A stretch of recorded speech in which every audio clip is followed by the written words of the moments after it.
vai continuar nossa aula, né? A gente vai continuar falando ainda das bactérias.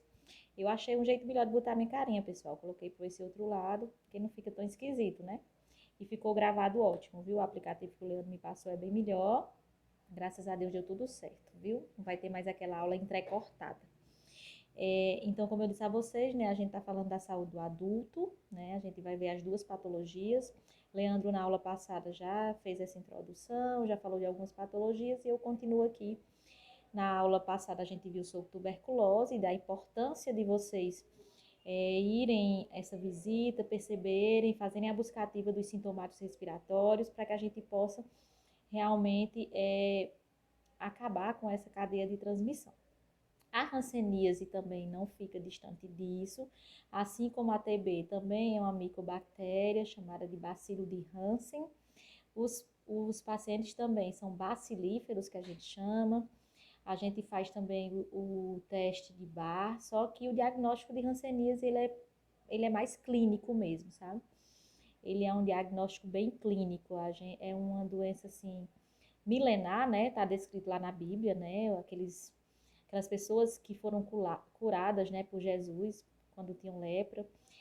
Essas pessoas, elas sofriam muito preconceito, até hoje ainda sofrem, né? Meu pai foi um paciente portador de hanseníase, ele teve reação rancênica, teve que fazer talidomida, devido a ser um paciente bem teimoso, né? Então, tudo em meu pai dá meio que errado, né? Então, a gente vai falar um pouquinho sobre isso. E também, assim como a TB, é uma doença que também tem cura, né? Também tem cura. Então, sempre frisem isso com os pacientes de vocês. Se vocês fizerem o tratamento, né? O paciente fizer o tratamento correto, ele será curado. Então, vamos lá, né? Então, continuando nossa capacitação, agora falando de hanseníase. Existem vários impressos que vocês podem acessar na internet, né? No Ministério da Saúde. E a gente vai falar uma importância muito grande sobre essa doença, né? O Brasil, a hanseníase, ela é muito prevalente, né? Ela ocupa uma posição aí dentro dos países que tem muitos pacientes. Em 2018, o Brasil ocupava o segundo lugar. Infelizmente, com essa pandemia, muitas coisas se perderam, inclusive o IBGE não calculou mais nem quantos brasileiros somos, né? Porque tá difícil a gente fazer pesquisa no Brasil por conta da pandemia. Então, vamos começar falando do estigma, né? Ser portador de hanseníase traz muito isso, tem muita história do preconceito, né? Isso é desde lá, na época lá da escuridão, né? Onde se não tinha tanta ciência, tanto conhecimento, as pessoas que eram acometidas por essa patologia já sofriam muito preconceito, né? Então, tem todo o estigma. Antes que se descobrisse a cura da doença, né, os pacientes eles ficavam em colônias isoladas, chamado leprosários. Tem até um filme de Che Guevara chamado, acho que é Diários de uma Motocicleta, acho que é alguma coisa assim. Depois eu vou ver direitinho e ligar a vocês na próxima aula, mas eu acho que é esse. O Che Guevara, não sei se vocês sabem, ele era médico e ele trabalhou em um desses leprosários, né?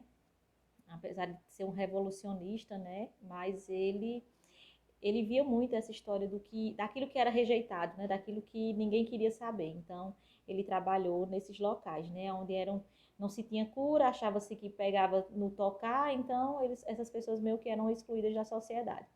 Realmente, quem tem hanseníase e não faz o tratamento, o visual da pessoa realmente é assim, bem chocante, né? Principalmente se ele for a forma multibacilar, tiver aquelas faces. Detesto isso, viu, meu povo? Porque na faculdade, sempre que falava disso, o pessoal achava graça. São as faces leonina, né? Parece muito com o meu nome, que é Leolina, mas é aquela cara bem inchadinha de leão, tá? E a gente vai ver algumas imagens.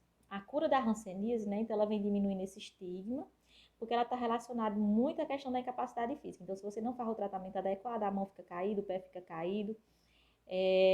Então, por conta da perda da sensibilidade, né, existe o mal plantar, a úlcera perfurante, então tem várias coisas. A pessoa acaba ficando deformada.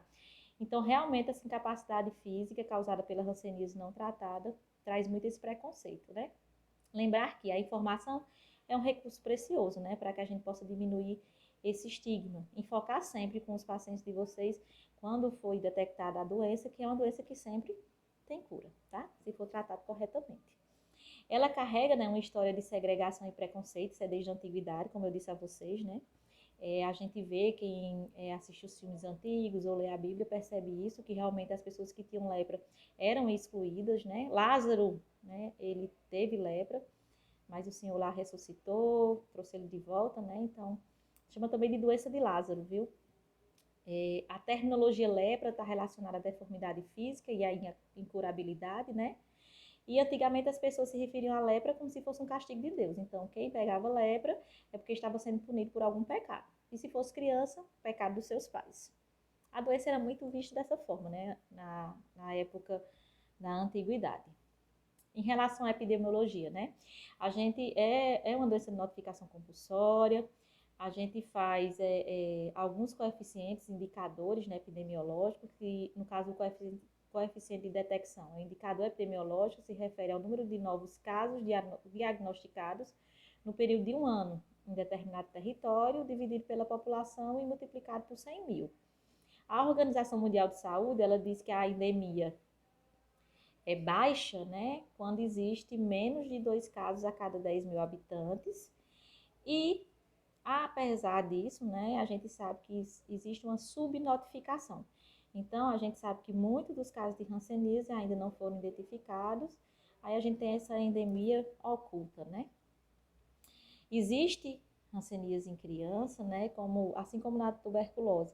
São pacientes bastante suscetíveis por conta da baixa imunidade. E existe uma importância muito grande de você detectar menores de 15 anos com TB, né? Por quê? Então, esse coeficiente de detecção nos menores de 15 anos, ele é um indicador de monitoramento que é recomendado pelo Programa Nacional de Controle da Hanseníase, porque ele vai mostrar um evento sentinela, né? Que é o quê? Que é a presença de um foco de transmissão recente em uma localidade. Se a criança pegou de algum adulto.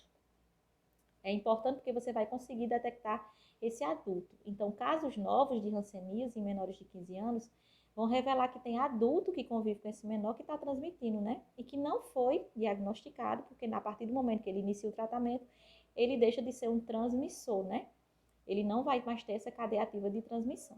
Então, a partir do momento que você identifica um menor de 15 anos, você vai fazer toda essa investigação, né? E quais são as atribuições de vocês, né? Que é o grande que, a grande importância. Saber das medicações não é tão importante para vocês. Isso aí demanda mais do enfermeiro e do médico, mas vocês têm uma atribuição importantíssima, que é identificar esse caso para a gente. Então, quais são as atribuições dos agentes comunitários de saúde? Identificar esses casos suspeitos, porque, de novo, vocês aqui adentram a casa desses pacientes. Fazer a ação educativa, informar que é uma doença que tem cura, que se fizer o tratamento corretamente, né? Acompanhar esse tratamento é muito importante, porque assim como a TB, o tratamento tem que ser adequado. Quando você abandona o tratamento, a taxa de cura diminui significativamente. Orientar sobre a prevenção e tratamento das incapacidades, né? Porque às vezes quando a gente descobre já está meio que tarde, então a gente também tem que tentar reabilitar esse paciente para ter uma vida mais normal possível, né? E monitorar exames de contato, né? Fazer essa pesquisa das pessoas que vivem em volta dessa pessoa que está doente. Em relação ao cuidado integral, né? Essa abordagem deve ser voltada para o cuidado, para o tratamento e a cura. Lembrar que é uma doença que tem cura, né? Que o usuário, mesmo que ele tenha uma certa incapacidade, a gente pode tentar reabilitar para que ele possa ter uma autonomia e ter uma qualidade de vida.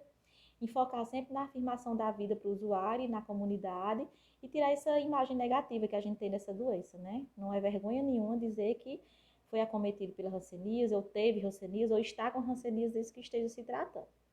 Então, lembrar que a atenção tem que ser centrada no usuário, a gente tem que ter esse vínculo, essa escuta, né? Promover o acolhimento e sempre tratar esse paciente com dignidade. Essa doença ele não teve porque ele fez alguma coisa que era errada.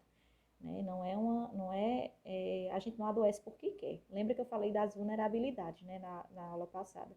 A gente se coloca em determinadas situações, infelizmente, que há momentos que a gente não tem como sair, né? Então, isso é uma vulnerabilidade.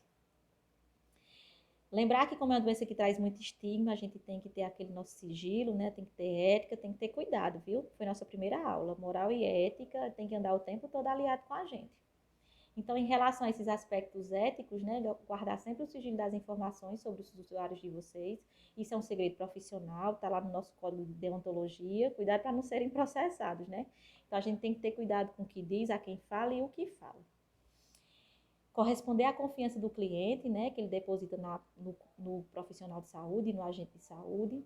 Respeitar a hierarquia de trabalho, você tem que observar as atribuições de cada profissional. Não queira fazer o que não é sua atribuição, né? Eu digo muito aos meus colegas, cada um no seu quadrado, trabalhando junto e de mão dadas, apesar de não poder darmos as mãos no momento. Mas cada um tem que fazer o seu papel, tá bom? Lembrar de respeitar a intimidade do usuário e da família que está recebendo agente de saúde em casa. A gente vai, não acredito que não seja eu, mas vocês vão ter uma aula sobre visita domiciliar, então isso é importante. Tá? Em relação ao conceito da hanseníase, vamos falar da doença agora propriamente dita. Lembrar do estigma, lembrar de tratar o usuário com dignidade, lembrar de informar que é uma doença que tem cura, né? É uma doença contagiosa? É. Crônica, mas ela é uma doença curável, tá? É de grande importância para a saúde pública, porque ela tem uma magnitude e seu poder incapacitante é muito alto. Então, a gente perde, às vezes, muita força de trabalho, né? É aquele jovem que está lá no auge da sua vida e, de repente, é acometido pela hanseníase e não vai mais, se não fizer um tratamento correto, pode ficar incapacitado, né? Então, ela é uma doença que atinge principalmente a faixa etária, né, economicamente ativa, que são essas pessoas mais jovens, e ela tem uma afinidade diferente da tuberculose, que tem uma afinidade mais pulmonar, ela tem uma afinidade mais pela pele e pelos nervos periféricos. E o que é que causa, né, a hanseníase? Assim como a tuberculose, também é uma micobactéria, só que é o Mycobacterium leprae, é o chamado de bacilo de Hansen, por isso o nome hanseníase. É um bacilo, como a TB, né? Ele também é um parasita intracelular obrigatório, então ele tem que viver dentro da célula. Tem alta infectividade se o paciente não estiver sendo tratado. Tem uma baixa patogenicidade, ou seja, muitas pessoas têm a bactéria, mas não apresentam a doença. Só aquelas mesmo que são bem imunocomprometidas. O período de incubação, a pessoa pode passar anos com a bactéria e não saber, porque não desenvolve a doença, de 2 a 7 anos. E adapta-se, meu povo quase que eu não digo, melhor nas áreas mais frias do corpo. Então, é mais em regiões de dobra, de dorso. Aí, normalmente, a gente não olha muito as costas, lá tem uma lesão, tem uma mancha, né? Às vezes, quem vê o nosso cônjuge, que preste atenção àquela mancha, eu não sinto. Então, assim, tem que sempre ficar se olhando, tá? Em relação à transmissão, né? Também é uma doença respiratória, né? A via aérea superior é o principal formato da transmissão da doença. O contágio também se dá com o contato íntimo e prolongado, né? Através da convivência de pessoas doentes que estão eliminando o bacilo sem tratamento com uma pessoa sadia que é susceptível à doença, que é imunocomprometida. A maioria das pessoas tem uma resistência natural ao bacilo, né? Se fosse assim, nós profissionais de saúde pegaríamos todas e qualquer doença, né? Porque a gente entra em contato o tempo todo. Como eu disse a vocês, agora é que a gente está usando máscara. Mas a gente vive em contato o tempo todo com bactérias, vírus, fungos, né? A maioria das pessoas tem essa resistência natural, graças a Deus. Hanseníase não é hereditária, tá? Não passa de pai para filho de jeito nenhum. E não precisa separar os copos, talher, não precisa, tá bom? É só limpeza mesmo. Quando a gente sabe que um dos nossos usuários foi diagnosticado com hanseníase, a gente tem que fazer o exame dos contatos, né? Daquelas pessoas que convivem. E como é uma doença que demora de 2 a 7 anos, de repente tinha um filho naquela casa que foi embora faz 3 anos. Ele foi contato, tá bom? Então a gente tem que ir atrás dessa criatura. Contatos intradomiciliares, então são aquelas pessoas que vivem dentro da casa, né? Nos últimos 5 anos, que conviveram no domicílio com esse portador de hanseníase. Quando meu pai foi diagnosticado com hanseníase, eu não morava mais em casa, né? Eu já tinha terminado a faculdade de enfermagem, mas mesmo assim eu fiz o exame, fiz a BCG, né? Então, assim, aquelas pessoas que têm contato prolongado, mesmo que já tenham saído, mas nos últimos 5 anos conviveram com a pessoa, tem que fazer. Os contatos intradomiciliares precisam ser examinados, porque o ambiente intradomiciliar é considerado de risco para a transmissão da hanseníase, né? As pessoas dentro de casa tossem, espirram, falam perto da gente, então acaba eliminando a bactéria. A vigilância de contatos é uma atividade fundamental, né, para descobertas de casos, principalmente o controle adequado das fontes de infecção. E os contatos devem receber orientações sobre a doença e os indivíduos não suspeitos né, deverão ser vacinados com a BCG. Então, se não for detectado nenhuma suspeita, aí a gente faz a vacina da BCG. A classificação do caso, né, do paciente que a gente detectou que é portador de hanseníase, ele pode ser chamado de PB, que é o paucibacilar, que tem poucos bacilos, ou MB, que são os multibacilares. A medicação vai depender dessa classificação, tá bom? Em relação à resposta imunológica, né, ao bacilo, tem o grupo 1, que eu acredito que somos nós, né, que temos defesa, entramos em contato com o bacilo, mas não adoecemos. Tem o grupo 2, que também tem a defesa, mas ela é parcial, aí quando adoecem é a forma paucibacilar, tem poucos bacilos. E o grupo 3, que era o coitado do meu pai, diabético, hipertenso, dialítico, né, imunossuprimido, teimoso, ele não tinha defesa, então ele adoeceu da forma multibacilar, tá? Em relação à suspeição do diagnóstico, tá aí essa mocinha com a manchinha no rosto, né? Então é uma suspeita. Ver se essas manchazinhas, né, que normalmente são manchas hipocrômicas, vai depender da qual forma que você tá apresentando. Como é que a gente reconhece, né, que é o caso que vocês vão ter que prestar atenção. Quando você vê qualquer mancha em qualquer parte do corpo, principalmente costas e bumbuns, aí não é você que vê, normalmente é o seu cônjuge, alguém da sua família, avermelhadas, então podem ser hipercrômicas ou esbranquiçadas, hipocrômicas, acastanhadas também pode, né? E com alteração da sensibilidade, ao frio, ao calor, ao dor, ao tato. A gente sempre faz o testezinho, eu sempre faço com quente e frio, né? A gente bota algum recipientezinho morno, não é quente demais, né? Normalmente nas unidades a gente usa tubo de ensaio e gelado. E a pessoa não consegue diferenciar o que está quente e o que está frio. Essa é a melhor forma de você diagnosticar a hanseníase. As pessoas, além dessas manchas, podem ter também caroços ou inchaços, localizados principalmente em áreas de dobra, cotovelo, nas mãos, no rosto, nas orelhas, né? Aí já quando tá bem mais avançada a doença, viu, meu povo? Queda ou rarefação dos pelos, que a gente chama isso de madarose. Então, aquele local que tem a mancha não tem mais pelo, o pelo não cresce. Tem o espessamento dos nervos, viu? Cuidado para não confundir nervo com... ai, meu Deus, esqueci o nome. Com ligamento, viu? Porque tudo pro povo é nervo, né? Mas não é. Dores fisgadas ao longo dos nervos, dos braços e das pernas principalmente. Fraqueza, inchaço ou perda de movimento em pés e mãos. Então, o pé caído, a mão caída e já também está bem avançado, viu? O que é importante, né? Os sinais e sintomas são fundamentais para o diagnóstico de hanseníase. Alguns casos podem se apresentar sem lesões na pele, que é a chamada que a gente chama de fórmula neural pura. Fica mais difícil de diagnosticar.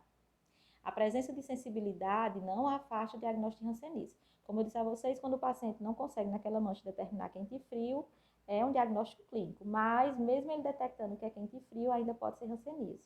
Mas quando já realmente dá positivo para a perda da sensibilidade, principalmente térmica, então a gente dá o diagnóstico bem preciso. Então tá aí, ó, tem duas lesões, né? Tem essa aí mais avermelhada, né? Que vocês percebem que no meio tem uma diminuição dos pelos, né? E a pessoa teria uma alteração da sensibilidade do calor, à dor, ao frio. E essa mancha aí mais esbranquiçada, né? E também você vê a perda da rarefação, né? Também aí tem a questão do pelo. A hanseníase indeterminada, não sei se vocês estão percebendo essa mancha aí abaixo da boca da pessoa, a gente vê uma lesão bem circunscrita, né? Essas lesões iniciais da enfermidade podem ser máculas, que a gente chama, né? Hipercrômicas e hipoestésicas, ou seja, sem sensibilidade. Aí outra forma indeterminada, outra, tá vendo? A gente pensa até, às vezes, tem gente que trata como micose, né? Pensa que é o famoso pano branco, mas aí você faz o teste de sensibilidade e realmente a pessoa não tem mais aquela sensação térmica, né? Aí a gente dá o diagnóstico de hanseníase. E normalmente as micoses coçam, são sulfuráceas, quando você toca sai tipo uma farinhazinha, aí é mais para micose. Aí a hanseníase tuberculoide, né? Ela também é mácula ou uma placa e você percebe uma bordazinha bem definida aí, né? Ela tem uma borda mais elevada. Aí a hanseníase tuberculoide. A vichoviana, que eu disse a vocês que tem aquelas faces leoninas, né? Fica com o rosto inchado. tem essas lesões eritematosas infiltradas, com tendência a simetria, são simétricas, tem uma orelha, tem na outra, tem na hemifase, tem do outro lado, né? Tem uma infiltração difusa de grandes áreas de pele, por isso que a pessoa fica edemaciada. E podem aparecer os tubérculos, né? Os nódulozinhos, principalmente em mão, cotovelo, né? Que são os rancenomas. Aí também eu tava vendo na orelha, você vê tipo os nódulozinhos, que também é a bichoviana. E como é que eu trato o hanseníase, né? Não é assim da competência de vocês, mas é interessante que vocês saibam, para que vocês possam estar acompanhando esse paciente. Lembra que é uma das funções de vocês acompanhar o tratamento. Então, hanseníase tem cura? Sim. É um tratamento gratuito? Sim. Agora, na pandemia, meu povo, eu tinha uma paciente, eu tenho uma paciente com hanseníase, né? Mas infelizmente ela teve que amputar o membro. E a gente passou uns 3 meses sem conseguir a medicação. Aconteceu alguma coisa, né? Todo mundo se preocupou muito com Covid, parece que ninguém adoeceu mais de nada. E a gente passou uns 3 meses sem conseguir medicar essa paciente. Existe, né, a poliquimioterapia, que é uma combinação de medicamentos, ele tem eficácia comprovada. O tratamento ele pode durar de 6 a 12 meses, vai depender da classificação operacional, se é paucibacilar ou multibacilar, né?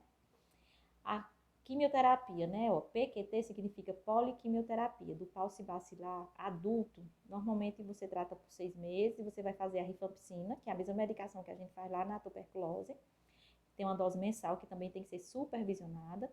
A dapsona, de 100 miligramas, também é uma dose supervisionada. E a pessoa também vai tomar 27 doses auto-administradas, vai tomar uma medicação dessa por dia. Você faz a supervisionada e tem a que a pessoa toma em casa. Normalmente, as pessoas têm que fazer essas 6 cartelas em até 9 meses. Porque pode, de repente, como foi essa minha paciente, ela passou 3 meses sem tomar medicação. Mas se eu conseguir fechar em 9 meses, então tá tudo ok. Se ela fosse paucibacilar, né? Tá aí a cartela, ela vem identificando tudo, a rifampicina, tudo direitinho, a dapsona, mostrando como é que toma, viu? Essa dose de cima, né, que é a rifampicina e a dapsona, aí de cima, é uma dose supervisionada. São 2 rifampicina, porque cada uma é 300, é 600 a dose, e uma dapsona de 100. Aí é a dose que você toma na frente do profissional de saúde. Depois continua tomando as auto-administradas, né? Existe também a infantil, né? Porque a gente sabe que crianças também podem ter a hanseníase. No caso, vai mudar a dose, dependendo do peso, mas esse cálculo aí é médico, não se preocupem. E do multibacilar, né? São 12 cartelas, mas aí a pessoa pode fazer o tratamento em até 18 meses, né? Pode ter essa falhazinha aí. Também rifampicina, dapsona, também mensal, e a dapsona, as doses auto-administradas, só que tem uma medicação a mais, que é a clofazimina, né, que tem uma dose de 300 mg mensal, supervisionada, e as 27 doses de 50 auto-administradas. Então, eles vão tomar os 2 comprimidos de rifampicina, uma dapsona e uma clofomazina, né, e depois vão ficar tomando só a dapsona e a clofomazina. Tá aí. Sempre fica separada a cartelinha de cima, que é a dose supervisionada, e as de baixo, que são as doses auto-administradas. É bem autoexplicativo, meu povo, não dá para se atrapalhar, não. Até as cores são diferentes, né? Esse aí é o infantil. E qual é a importância, né, dessa dose supervisionada? Os estudos mostram que a dose da rifampicina é a principal dela, não que as outras não sejam, mas ela é. Ela mata 99,99% dos bacilos circulantes. E assim, interrompe essa cadeia de transmissão, né? Então, é muito importante essa dose supervisionada. Beber não é contraindicado, né, para o tratamento de hanseníase, mas a gente sabe que não é o ideal, até porque deixa a pessoa mais imunodeprimida, né? E também porque a gente sabe que essas drogas que a gente está tomando, quem tem a doença, ela é metabolizada no fígado, ela é hepatotóxica. E o álcool também, então não é uma boa, né? Lembrar também de orientar o paciente de vocês a sempre guardar a cartelazinha no local fresco, né? Nem dentro da geladeira, nem em cima de algo que pegue muito sol. Outra coisa que a gente não pode esquecer, do mesmo jeito da tuberculose que eu falei para vocês, é em relação aos efeitos colaterais. A maioria das medicações tem efeito colateral. E uma coisa que eu prestei muita atenção na época que meu pai tomou a medicação, né, ele ficou bem moreninho, bem mais riscudo do que o que ele é. É uma das coisas que acontece, viu?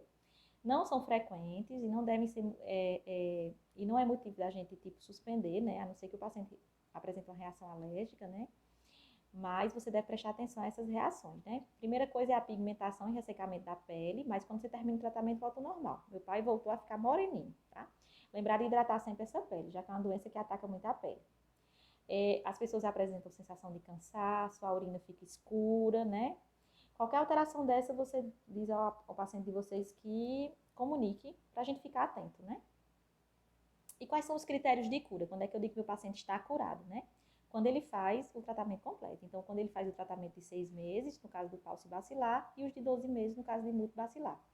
Desde que ele tenha seguido aquele critério, né, de regularidade, que ele consiga terminar o tratamento das 6 doses em 9 meses e das 12 doses em 18 meses. Se não for assim, mesmo que ele faça as 12 doses, mas foi em 24 meses, já não é critério de cura, tá bom? O que é que pode acontecer depois do tratamento, né? Mesmo o paciente fazendo o tratamento corretamente, pode acontecer algumas intercorrências. Não estamos livres disso, né? Pode ter a reação rancênica, né? Que eu disse a vocês que meu pai teve, né? Pode acontecer antes ou durante o tratamento. Tem um aumento da atividade do sistema imunológico contra o bacilo, né? Meu pai apresentou, as lesões dele até sangraram. Tive que levar ele no infectologista e ele ficou tomando talidomida. E a recidiva, né? O paciente adoecer novamente pelo bacilo. A gente normalmente suspeita de recidiva 5 anos após o término do tratamento anterior. Mas vocês lembram que a bactéria fica de 2 a 7 anos, né? Em incubação. Nossa grande preocupação, né? Incapacidade física é o nosso grande problema.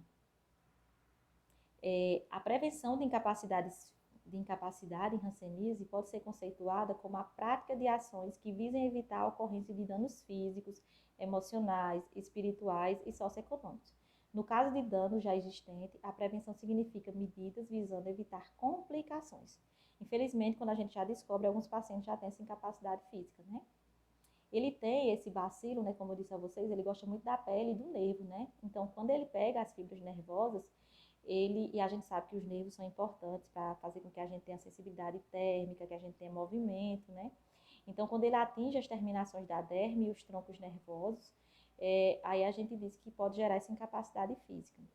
É um grande problema de saúde pública, né? Porque causa essas deformidades. A gente vai já ver algumas fotos. As incapacidades físicas na hanseníase são evitáveis se você fizer esse diagnóstico precoce, né? Se fizer o tratamento logo, então a gente previne isso. A vigilância dos processos de neurite significa inflamação do nervo, né? E da reação hansênica também, é outro fator fundamental para prevenir essas incapacidades físicas. Antigamente a gente dizia lá que o pessoal que tinha lepra, né, caiu os pedaços. Cai os pedaços? Não cai. Mas o que é que acontece? Você perde, né, a sensibilidade, fica dormente, aí você pode se queimar, pode ter uma ferida, igual o diabético, que tem o famoso pé diabético, né? Isso pode infectar e se você não tratar, vai ficar o tecido necrosado, né? Aí vai destruir pele, tendão, ligamento, osso, músculo.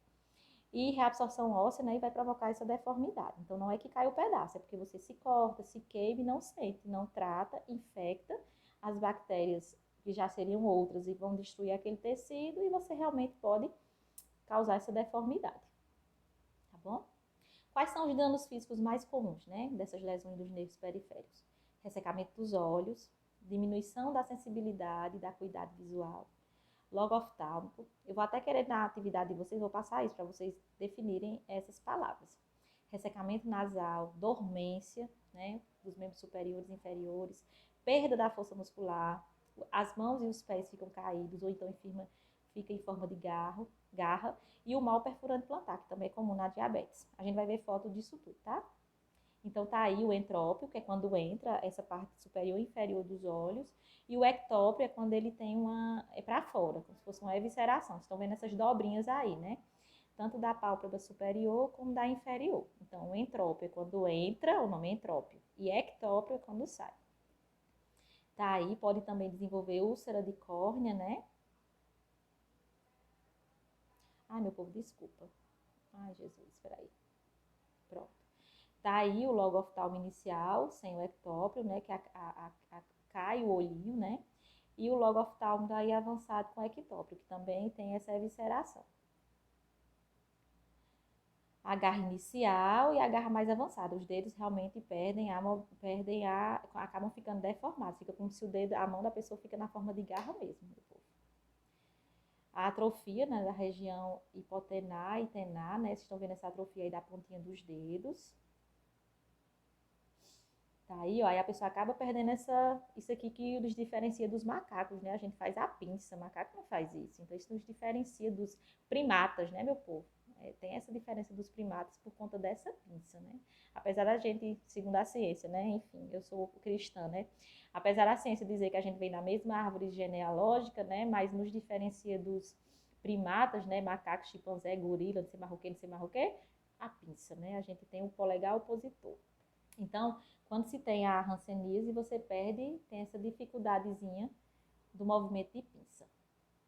A garra ulnar mediana, né? Lembrando que a una, a gente tem esse osso aqui, que é o rádio, esse osso aqui é a una. O pé caído, ó, dá pra ver direitinho, não consegue fazer a dorsiflexão. Tá aí a garra do artelho, dos dedos. Artelhos são os dedos dos pés. E a úlcera plantar. Tá aí a úlcera, que é muito comum também no diabético. Ele se corta, se fura, não sente, infecta e acaba tendo as deformidades. A mão caída. Bom, e como é que a gente faz essas orientações do autocuidado? Eu vou dar uma pausazinha aqui, pessoal, e termino já, viu? Um momentinho.